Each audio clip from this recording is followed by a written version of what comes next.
Hello guys, this is Ankur Kaushik and you are welcome on our channel UPSC accessible. आज का हमारा topic है winds. Chapter चल रहा है हमारा landforms and their evolution, chapter 7 NCERT class 11 geography. ठीक है, तो हम पढ़ रहे हैं लैंडफॉर्म्स के बारे में। इरोजनल और डिपोजिशनल दो तरह के लैंडफॉर्म्स होते हैं कि मैं आपको आगे बता चुका हूँ। जियोमॉर्फिक एजेंट, हर जितने भी जियोमॉर्फिक एजेंट्स होते हैं, ग्लेशियर्स हो गया, वाटर हो गया, रनिंग वाटर हो गया, स्टैग्नेंट वाटर हो गया, है ना, ग्राउंड वाटर हो गया, विंड्स हो गए, ये सब क्या है, ये अलग अलग तरीके के लैंडफॉर्म्स बनाते हैं। ठीक है, जब इरोजन करते हैं तो अलग तरीके का लैंडफॉर्म बनाते हैं, जब डिपोजिशन करते हैं तो भी अलग तरीके का लैंडफॉर्म बनाते हैं। ठीक है, तो आज हम स्टार्ट करने वाले विंड्स के बारे में। विंड्स किस तरीके का लैंडफॉर्म बनाते हैं, तो यहाँ पे एक एनसीईआरटी ने बताया हुआ विंड्स के बारे में कि विंड्स लैंडफॉर्म तो बनाएगा, इरोजनल भी बनाएगी, डिपोजिशन भी बनाएगी। लेकिन इरोजनल या डिपोजिशनल लैंडफॉर्म्स बनाने से पहले विंड का काम करने का तरीका क्या है ना, एज ए जियोमॉर्फिक एजेंट ये किस तरीके से काम करता है। ठीक है, तो इसके लिए सबसे पहले मैं आपको बता देता हूं कि सबसे पहले यहां पे आता है कि विंड का मतलब क्या होता है। विंड का मतलब क्या होता है? विंड का मतलब होता है horizontal movement of air on the surface of earth is called wind. अगर ये हमारा अर्थ का सरफेस है, एक पॉइंट से दूसरे पॉइंट तक हॉरिजॉन्टल मूवमेंट ऑफ एयर हो रही है, उसको हम विंड बोलेंगे। अगर वर्टिकल मूवमेंट हो रही है, मतलब ये सरफेस से आसमान की तरफ हवा जा रही है, मूव कर रही है, उसको हम करंट बोलते हैं। ठीक है, एयर करंट। समझ आ गया? अगर हॉरिजॉन्टल मूवमेंट हो रही है, एक रीजन से दूसरे रीजन पे जा रही है, दूसरे पॉइंट पे जा रही है सरफेस पे हॉरिजॉन्टली, तो उसको हम क्या बोलेंगे? विंड बोलेंगे। होता क्या है, सपोज कीजिए ये हमारा सरफेस है, यहाँ पे बहुत ज्यादा धूप पड़ रही है, इंसोलेशन बहुत ज्यादा हो रही है, टेम्परेचर बहुत ज्यादा हो गया, तो सरफेस से जो टच करती हुई एयर है वो ऊपर जाएगी, करंट प्रोड्यूस होगा। हवा, क्योंकि सरफेस से जो बगल में जो एयर है, ऊपर जो एयर है जस्ट बिल्कुल ऊपर, वो बहुत ज्यादा गर्म हो जाएगी। जब बहुत ज्यादा गर्म हो जाएगी तो गर्म हवा का वजन हल्का कम हो जाता है। ठीक है, हवा का जब टेम्परेचर बढ़ता है तो उसका वेट जो है कम हो जाता है। जब वेट कम होगा तो ऊपर बढ़ेगी और ऊपर वाली एयर नीचे की तरफ आएगी, ऐसा होगा, है ना। जब ये हवा ऊपर जाएगी तो क्या होगा, यहाँ पे क्या होगा, यहाँ पे खाली हो जाएगा, तो उस जगह को फिल करने के लिए दूसरी जगह से एयर आएगी। यहाँ की एयर यहाँ जाएगी, फिर यहाँ खाली हो गया तो यहाँ की एयर यहाँ जाएगी, फिर यहाँ खाली हो गया तो यहाँ की एयर यहाँ जाएगी, है ना। तो जब तक ये हवा ऊपर जाती रहेगी, पीछे से हवा आती रहेगी। तो करंट्स, पहले तो करंट्स डेवलप होते हैं, लेकिन जब वो करंट्स डेवलप हो जाते हैं, नीचे की हवा ऊपर जाती है, तो फिर हवा को हॉरिजॉन्टली जिस जगह से हवा ऊपर गई है उस जगह को फिलअप करने के लिए हवा को हॉरिजॉन्टली भी मूव करना पड़ता है, और उसी को हम विंड बोलते हैं। समझ गए आप ये बात? ठीक है, विंड बोलते हैं। ठीक है, चलिए आगे बढ़ते हैं। अब एनसीईआरटी क्या बता रही है, एनसीईआरटी के बारे में देख लेते हैं। Wind is one of the two dominant agents in hot deserts. अब देखो, विंड जो बनाती है, विंड जो ज्यादा एक्टिव होती है वो हॉट डेजर्ट्स में होती है। ठीक है, लेकिन एक बात और ध्यान रखने वाली है कि हॉट डेजर्ट्स में विंड के अलावा एक और है जियोमॉर्फिक एजेंट जो विंड्स के बराबर ही काम करता है। वो भी हम आगे इसी चैप्टर में, इसी टॉपिक में आज की क्लास में थोड़ी देर बाद पढ़ेंगे। ठीक है, अभी सिर्फ विंड पे फोकस करते हैं। तो पहले तो विंड ही हो गया। विंड के बारे में क्या बोल रहा है? The floor gets heated up too much and too quickly because of being dry and barren. हम कहां की बात कर रहे हैं? हम बात कर रहे हैं हॉट डेजर्ट्स की। हॉट डेजर्ट्स में क्या होगा, जो फ्लोर होता है अर्थ का, जो सरफेस होगा वो बहुत जल्दी गर्म हो जाता है और बहुत ज्यादा गर्म हो जाता है। क्यों? क्योंकि ड्राई है और बैरन है। अगर वेजिटेशन होगा तो इतनी जल्दी ड्राई नहीं होता। अगर वेजिटेशन होता है, कि मान लो ये हमारा सरफेस है, ठीक है, एक तो ये ऑलरेडी ड्राई है, सूखा है, पानी नहीं है। पानी होगा तो क्या होगा, पानी होगा तो काफी एनर्जी जो सनलाइट से आ रही है, सनलाइट को पानी एब्जॉर्ब कर लेगा, एवोपरेशन हो जाएगा तो एनवायरमेंट जो ठंडा रहता है, सरफेस ठंडा रहेगा। लेकिन जब पानी ही नहीं है, ड्राई है, दूसरा बैरन है, वेजिटेशन नहीं है। अगर मान लीजिए यहाँ पे वेजिटेशन होता तो सनलाइट को वेजिटेशन भी एब्जॉर्ब कर लेता और फिर ठंडा हो जाता दोबारा से वहां पे, लेकिन वेजिटेशन भी नहीं है, तो सारे का सारा जो गर्मी ऊपर से आएगी, इंसोलेशन जो आएगी, वो कहां पड़ेगी? वो सब सरफेस पर, सीधा डायरेक्ट सरफेस पे पड़ेगी। तो क्या होगा, बहुत जल्दी और बहुत ज्यादा गर्मी हो जाती है वहां पे डेजर्ट्स में। और सैंड जो ज्यादा डेजर्ट्स में जो होता है, ज्यादा डेजर्ट्स में सैंड पाया जाता है, सैंडी सॉइल मिलती है। सैंड की क्वालिटी होती है कि बहुत जल्दी वो टेम्परेचर जो होती है और गेन भी कर लेती है और लूज भी करती है। ठीक है, अगर गर्मी पड़ रही है तो सैंड बहुत जल्दी गर्म हो जाएगी, अगर ठंड पड़ रही है तो सैंड बहुत जल्दी ठंडी हो जाती है। तो इसीलिए क्या बोल रहा है यहाँ पे कि जल्दी हीटेड अप हो जाता है सैंड। जो डेजर्ट का सरफेस है वो बहुत जल्दी हीटेड अप होता है, बहुत ज्यादा हीट अप हो जाता है। ठीक है, समझ आ गया? चलिए आगे बढ़ते हैं। The heated floors heat up the air directly above them. अब ये हीटेड फ्लोर है, ये तो गर्म हो गया, तो ये क्या करेगा, ये जो इसके ऊपर जो हवा है, यहां पे जो हवा है डायरेक्ट अबव, इसको गर्म कर देगा and result in upward movement. और अपवर्ड मूवमेंट होगी, फिर ये हवा ऊपर की तरफ चल देगी क्योंकि हल्की हो गई अब, तो ऊपर जाएगी in hot lighter air with turbulence. और टर्बुलेंस भी होगी, क्यों भाई, ऊपर जाएगी तो बीच में, यहां पे तो हवा गर्म है, ऊपर तो ठंडी हवा है ना, तो उसको काटते हुए जाएगी, तो टर्बुलेंस होगी। हवाई जहाज में क्या होता है, जब हम हवाई जहाज मान ली चल रहा है और इधर से या ऊपर से या नीचे से कहीं से हवा चलने लगती है, तो हवाई जहाज में टर्बुलेंस होने लगती है ना। वही यहाँ पे अगर ये ऊपर जा रही है और कहीं और से हवा आ रही है, या मान लीजिए ऊपर ठंडी हवा और नीचे की तरफ आने की कोशिश कर रही है, तो टर्बुलेंस तो होगी ना थोड़ी बहुत। वही ये बोल रहा है, टर्बुलेंस जब होगी and any obstruction in its path, और रास्ते में अगर कोई ऑब्स्ट्रक्शन अगर आ जाती है, ऑब्स्ट्रक्शन क्या, ऐसा नहीं है कि ब्रेकर, स्पीड ब्रेकर होगा वहां पे, नहीं, दूसरी हवा होगी जिसकी डायरेक्शन या तो अपोजिट में होगी या जिसका टेम्परेचर इससे अलग होगा, वो ऑब्स्ट्रक्शन है। अगर कोई हवा यहां पे है जिसका टेम्परेचर भी सेम है और उसकी डायरेक्शन भी वही है, तो वो तो इसके साथ ही चल लेगी, वो ऑब्स्ट्रक्शन क्यों बनाएगी, वो टर्बुलेंस नहीं करेगी। अगर कोई ऐसा एयर मास, एयर पॉकेट बीच में आ रहा है जिसका कि टेम्परेचर भी डिफरेंट है और एयर क्या डायरेक्शन भी डिफरेंट है मूवमेंट की, तो टर्बुलेंस होती है, तो उसको ऑब्स्ट्रक्शन बोला जाएगा। ऑब्स्ट्रक्शन में ऐसा नहीं है कि दीवार आ गई है, ठीक है। सेट्स अप एडीज, तो क्या होगा, एडीज, एडीज का मतलब होता है, मान लीजिए हवा जा रही है, यहाँ पे कोई ऑब्स्ट्रक्शन आ गई, तो क्या होगा, ये घूम के ऐसे निकल जाएगी, इस तरीके से घूम के यहाँ पे ऊपर चली जाएगी। समझ आया, मान लीजिए हवा ऊपर जा रही है, ये हवा ऊपर जा रही है, यहाँ पे इस जगह पे कोई दूसरा कुछ है, ऑब्स्ट्रक्शन है, तो ये ऐसे घूम के ऊपर निकल जाएगी, बस इतनी सी बात है। एडीज का मतलब होता है घूम के जो करंट्स हो जाते हैं यूं इस तरीके। अरे आप रास्ते में जाते हो, कहीं जाम लगा होता है, तो क्या करते हो, दूसरी गली से घूम के निकल जाते हो ना, वो ये कर रही है, उसी को एडीज बोलते हैं बस।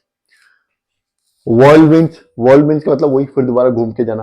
और up drafts and down drafts, क्या होता है, मान लीजिए तो ऊपर जा रही है ना, कोई ऊपर से, लेकिन ऊपर वाली नीचे भी तो आने की कोशिश करेगी, ऊपर गर्म, ऊपर ठंडी हवा है, वो भारी है, तो ऐसा भी होता है ऊपर वाली हवा नीचे आने की कोशिश कर रही हो, तो ये इधर से चलने लगेगी, ये साथ साथ इधर से चलने लगेगी, तो इसको up draft and down draft बोलते हैं, एक ही टाइम पे होता है ये, ठीक है। ये आपको समझ आ गया यहाँ तक, चलिए आगे बढ़ते हैं। Winds also move along the desert floors. अब विंड डेजर्ट फ्लोर पे मूव करती है विद ग्रेट स्पीड, बहुत ज्यादा स्पीड के साथ। जब स्पीड होगी, मूव करेगी, वो गर्म भी है, टेम्परेचर भी ज्यादा, तो इरोजन करेगी and the obstruction in their path create turbulence. क्या होगा, ये मूव कर रही है डेजर्ट फ्लोर पे, कोई ऑब्स्ट्रक्शन अगर आता है, कोई भी आ सकता है, तो क्या होती है, टर्बुलेंस पैदा होती है, ठीक है। यहां तक समझ आ गया, बहुत ज्यादा कुछ है नहीं डिफिकल्ट समझाने लायक, ठीक है। आगे बढ़ते हैं, लास्ट के बोल रहे, of course there are storm winds which are very destructive. और कभी कभी तूफान भी आ जाता है। तूफान कैसे आता है, मान लीजिए वैसे तो बहुत जल्दी हीट अप होता है, उससे भी और ज्यादा ड्रास्टिकली अगर हीटिंग अप हो रहा है, हीट अप हो रहा है सरफेस, तो एकदम से हवा भागेगी इस तरफ को, तो स्टॉर्म आ जाएगा। और स्टॉर्म्स क्या होते हैं, डिस्ट्रक्टिव होते हैं, स्टॉर्म्स आर वेरी डिस्ट्रक्टिव। तो डेजर्ट एरियाज में स्टॉर्म्स भी आ जाते हैं और वो स्टॉर्म्स काफी डिस्ट्रक्टिव होते हैं, ठीक है। तो यहां तक आई होप आपको समझ आ गया, चलिए अब आगे बढ़ते हैं।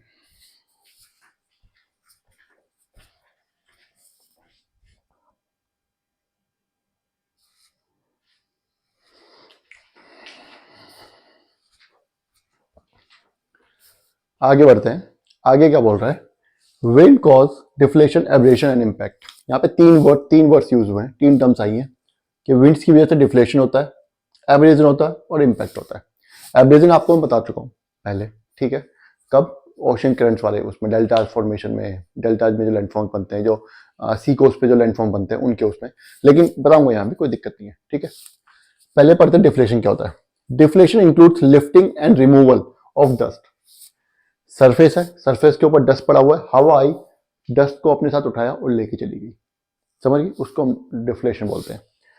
And smaller particles from the rock surface. क्या होता है, ये हमारा रॉक है, ठीक है, इसके ऊपर क्या हो रहा है, वेदरिंग हो रही है। क्यों हो रही है, बहुत ज्यादा गर्मी पड़ती है, रात को ठंडा हो जाता है, डायरेक्ट डिफरेंसेस बहुत ज्यादा है ना, सर्दी गर्मी होती रहती है, तो वेदरिंग तो होगी। तो ऊपर का जो इसका वो है, वो ढीली पड़ जाएगी, परत की पड़ जाएगी। अब विंड क्या करेगी, विंड आएगी तो इसको उठा के अपने साथ, जो बिल्कुल ही एकदम महीन हो चुका है पार्टिकल, जो पार्टिकल इसके सरफेस से अलग हो चुका है बिकॉज ऑफ वेदरिंग, उसको अपने साथ उठा के ले जाएगी। तो वेदरिंग और इरोजन साथ साथ चल रहे हैं कि नहीं चल रहे हैं, है ना।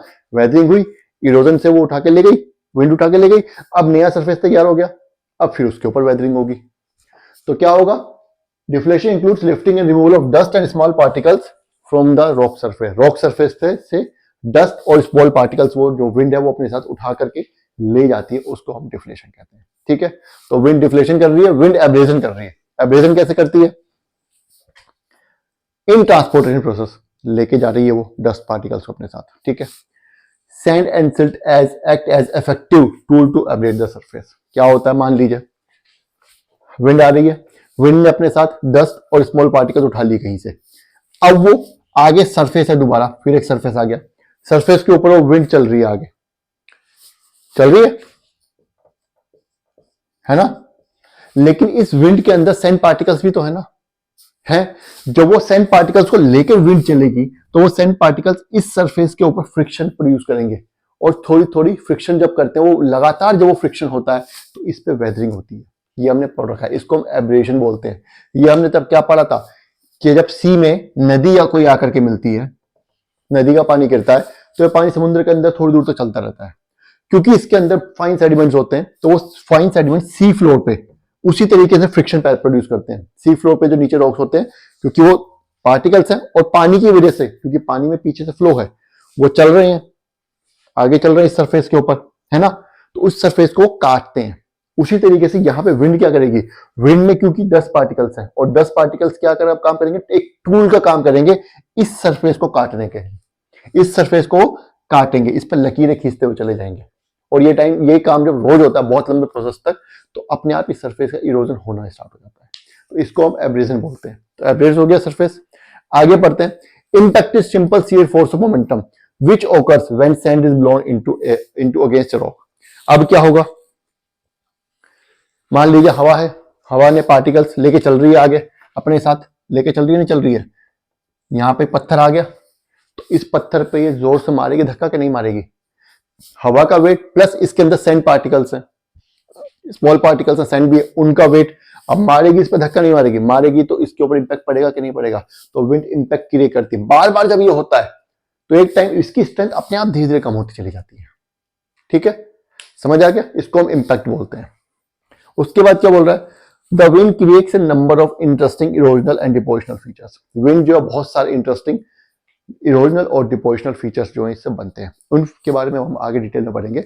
लेकिन आगे उससे पहले आज जो मैं पढ़ना है वो क्या पढ़ना है, कि हमने पहले लाइन में जब पढ़ा था, ये पढ़ा था कि there are two important geomorphic agents in deserts, है ना। हॉट डेजर्ट में 2 इंपॉर्टेंट जियोमॉर्फिक एजेंट्स होते हैं, एक विंड और दूसरा, उसके बारे में हम पढ़ते हैं। तो अभी हम मूव करते हैं सेकेंड एजेंट की तरफ।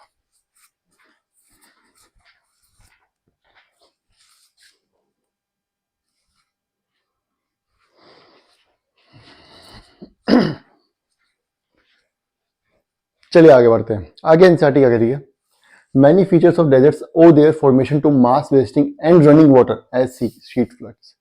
अब आप यहां पे कहेंगे कि फ्लड्स वो भी डेजर्ट्स में, ऐसा कैसे हो गया। जी हाँ, ये बिल्कुल सही है, फ्लड्स भी डेजर्ट्स का ही एक फीचर है। डेजर्ट्स में फ्लड्स होती हैं, लेकिन आपने सुना होगा कि जयपुर में फ्लड आ गई, जैसलमेर में फ्लड आ गई, इस तरीके की बातें आपने सुनी होंगी, बरसात के दिनों में होती है। होता क्या, मैं आपको बताता हूँ कि हमारा राजस्थान है, हमारा डेजर्ट एरिया है, ठीक है।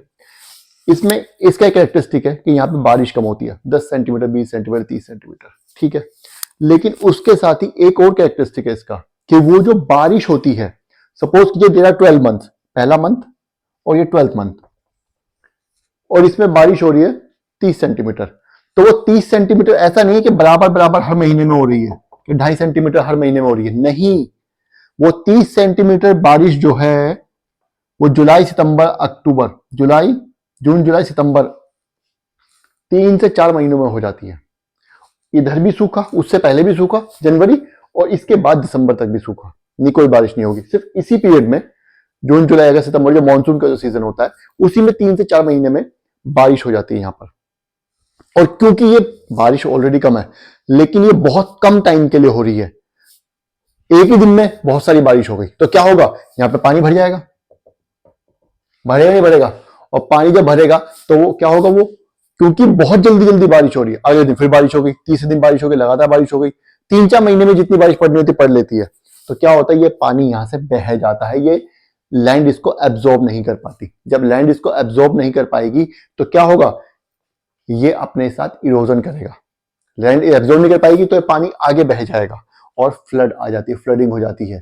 फ्लडिंग कब आती है, जब लैंड पानी को एब्जॉर्ब नहीं कर पाती, पानी फैल नहीं पाता पूरे तरीके से, ठीक है। तो ये क्या होता है, फ्लडिंग सारे में आ जाती है, पानी इधर उधर फैलने लगता है, और जब वो फैलता है, क्योंकि बहुत ज्यादा जल्दी जल्दी बारिश हो रही है और बहुत फ्लो है पानी का, तो वो अपने साथ मिट्टी की एक लेयर ले जाता है, जिसको कि शीट इरोजन बोलते हैं, शीट फ्लड्स बोलते हैं ना इनको। शीट फ्लड क्या होता है, मिट्टी की एक फ्लड ही ले गया, मिट्टी की ऊपर की परत ही लेकर के चला गया, है ना। तो वो इसलिए, और मास वेस्टिंग भी होती है, कई जगह पे क्या होता है कि पूरा का पूरा एक पानी की वजह से मिट्टी ढीली है, फ्लड आई, वहां से होकर के गई, तो मिट्टी का एक हिस्सा ही चला जाता है, बहुत बड़ा, जमीन का बहुत बड़ा टुकड़ा ही ढह जाता है, उसको हम क्या बोलते हैं, उसको हम बोलते हैं मास वेस्टिंग। तो मास वेस्टिंग और रनिंग वाटर की वजह से शीट फ्लड्स जो है ये बहुत ही इंपॉर्टेंट है, ये भी काफी कंट्रीब्यूट करते हैं डेजर्ट्स में लैंडफॉर्म फॉर्मेशन में, विंड्स के साथ साथ। ये दोनों एक दूसरे कॉम्प्लीमेंट करते हैं, विंड और पानी एक दूसरे कॉम्प्लीमेंट करते हैं। कैसे, आगे बढ़ते हैं। Though rain is scarce in deserts, deserts में रेन स्कार्स होती, कम होती है। It comes down torrentially in a short period of time, लेकिन जब भी आती है तो बहुत तेज आती है और बहुत कम टाइम के लिए आती है, कम टाइम में बहुत ज्यादा बारिश हो जाती है, जिसकी वजह से फ्लडिंग हो जाती है, ठीक है। फ्लडिंग कभी भी लंबे टाइम तक ज्यादा बारिश होने से नहीं होती है, फ्लडिंग हमेशा तब होगी जब कम बारिश बहुत कम टाइम में, एकदम से बहुत सारी बारिश, एकदम से बारिश हो जाए और बहुत कम टाइम में हो जाए, तब हमेशा फ्लडिंग होती है, ठीक है। पानी को निकलने का रास्ता ही नहीं मिलता, तब पानी फैलता है। The desert rocks devoid of vegetation, अब कह रहा है फ्लडिंग तो हो रही है, विंड भी अपना काम कर रही है, लेकिन डेजर्ट्स में कंडीशन कैसी है, वेजिटेशन नहीं है वहां पे, expose to mechanical and chemical weathering process, ठीक है। मैकेनिकल केमिकल वेदरिंग वहां पे ज्यादा हो रही है, क्यों, due to drastic diurnal temperature changes. सुबह बहुत गर्मी रहती है, रात को रेगिस्तान एकदम ठंडा हो जाता है, पता होगा आपको, डेजर्ट्स में दिन में बहुत ज्यादा टेम्परेचर होता है, रात को ठंड होने लगती है, रात को आपको ब्लैंकेट लेना पड़ेगा, इतनी ठंड होती है। तो इसको बोलते हैं डायनल रेंज ऑफ टेम्परेचर, मतलब एक ही दिन में 24 घंटे के अंदर ही 2 बार टेम्परेचर बहुत ऊपर भी जा रहा है और नीचे भी आ रहा है, उसको डायनल रेंज कहते हैं टेम्परेचर की, ठीक है। Due to diurnal temperature changes, decay faster decay होता है, एंड टोरेंशियल रेन्स, ऊपर से वेदरिंग तो ज्यादा हो रही है, वेदरिंग के साथ साथ विंड इरोजन भी कर रही है, लेकिन रेन भी अपना काम कर रही है, रेन भी इरोड कर देती है सरफेस को, है ना। Help in removing the weathered material easily, और टोरेंशियल रेन्स जो है वो भी बहुत जल्दी से आराम से जो ऊपर का मटेरियल उसको इरोड कर देती है। तो कहने का मतलब ये विंड्स को काम कर रही है, रेन भी वहां पे अपना काम, टोरेंशियल डाउनपोर जो टोरेंशियल रेन्स जो है वो भी अपना काम करती है। टोरेंशियल रेन्स का मतलब है बहुत कम टाइम में बहुत ज्यादा बारिश हो जाने को हम टोरेंशियल रेन्स कहते हैं, ठीक है। यहां तक आपको समझ आ गया। चलिए एक दो लाइन और बची, वो पढ़ लेते हैं क्या बोल रहा है।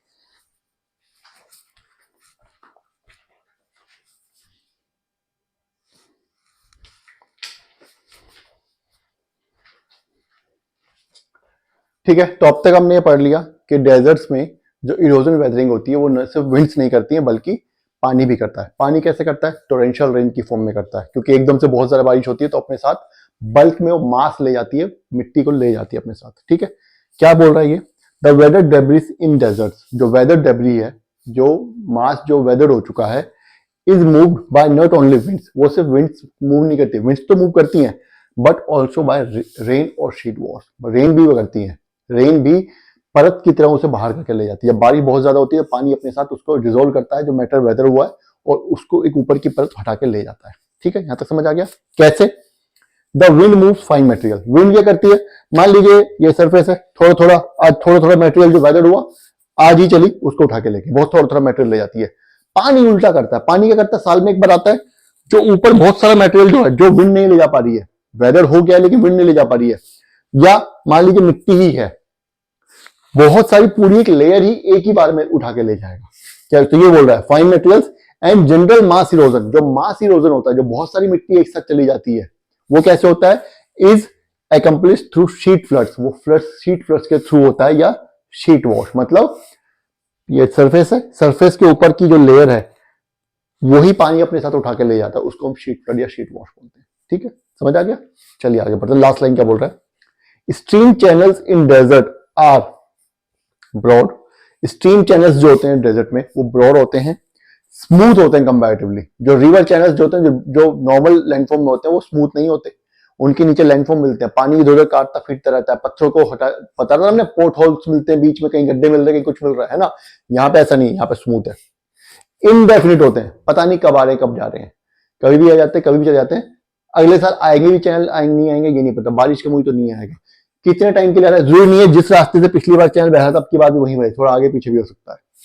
And flow for a brief time after rains, और रेन्स के बाद ही थोड़े टाइम के लिए बहते हैं। जब रेन्स कम हो जाती है, बंद हो जाती है, उसके बाद वो भी धीरे धीरे सूख जाते हैं, उनका पानी भी धीरे धीरे फिर सूख जाता है। ठीक है, तो ये टॉपिक यहाँ खत्म हो गया। कल से हम डिपोजिशनल इरोजनल लैंडफॉर्म से स्टार्ट करेंगे। Erosional landforms created by wind in desert area, definitely वो होंगे हमारे पेडिमेंट्स और पेडिप्लेन, क्या क्या होते हैं इनके बारे में हम कल से स्टार्ट करेंगे पढ़ना। ठीक है, उसके बाद प्लायर्स है, बाकी धीरे धीरे पढ़ते रहेंगे जो भी है। तो आपको क्या करना है, आपको ये वीडियो देखनी है बार बार। ठीक है, कुछ इसमें समझ नहीं आता है तो आप कमेंट कर दीजिएगा, मैं आपको वो दोबारा से बता दूंगा। और लाइक और सब्सक्राइब भी करना है आपको। ठीक है, चलिए बाय, थैंक यू।